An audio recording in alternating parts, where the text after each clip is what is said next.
Hey there. It seems Microsoft has had some pretty bad press lately. A lot of recent stuff has been related to AI, but there's a new thing that's been making the rounds online.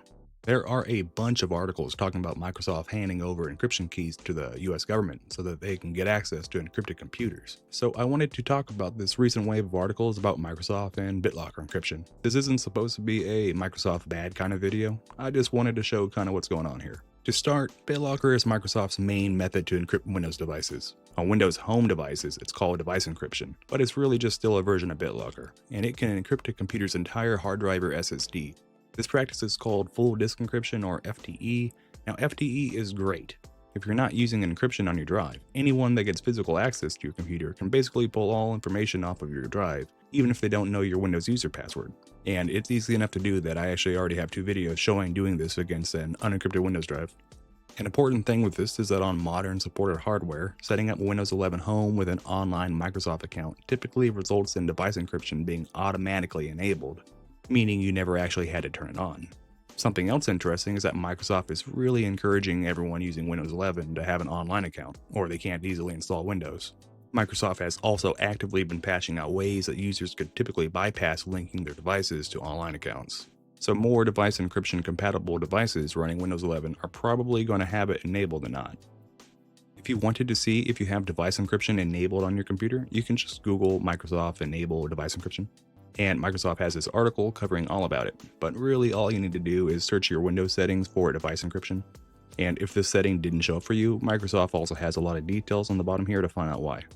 But either way, like with any other types of encryption, you need a key to decrypt data so that you can actually use it. With Bitlocker, there are Bitlocker keys.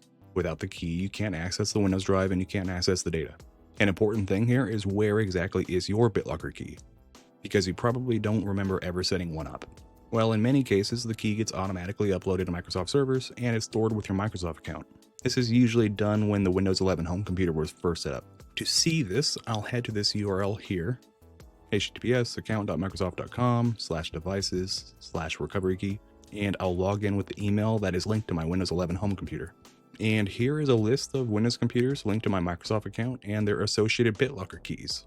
If anyone got a hold of my keys, then got a hold of my laptop, they can get all of my data even though the drive was encrypted. For a little demo on this, I have my Windows 11 laptop. I've already taken it apart.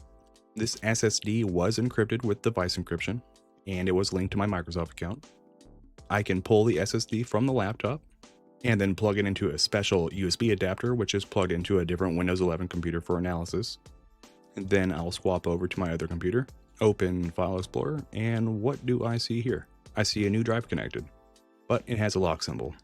If I click on it, I get a Bitlocker pop-up and I can't access the drive. But if I put in my Bitlocker key, I instantly get full access. Just for fun and to demonstrate full access, I'll pull this Windows user's Firefox internet history.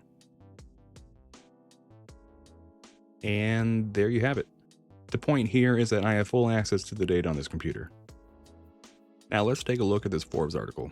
Microsoft gave FBI keys to unlock encrypted data, exposing a major privacy flaw. So last year, Microsoft was served a search warrant asking for recovery keys. And in this case, it'd be Bitlocker recovery keys. And to me, that means Microsoft would have access to the plaintext keys itself. Something else here is that a spokesperson said that Microsoft gets around 20 similar requests per year, but in a lot of cases, the Bitlocker key was not stored in the cloud, and thus Microsoft can't recover the key. Now, I could be wrong on this, but I'd believe that these cases where the key wasn't accessible were caused by users going to their Microsoft account and manually removing the keys, or by using things like Windows Pro version, which gives you access to the full version of Bitlocker, which also makes more advanced Bitlocker management easier.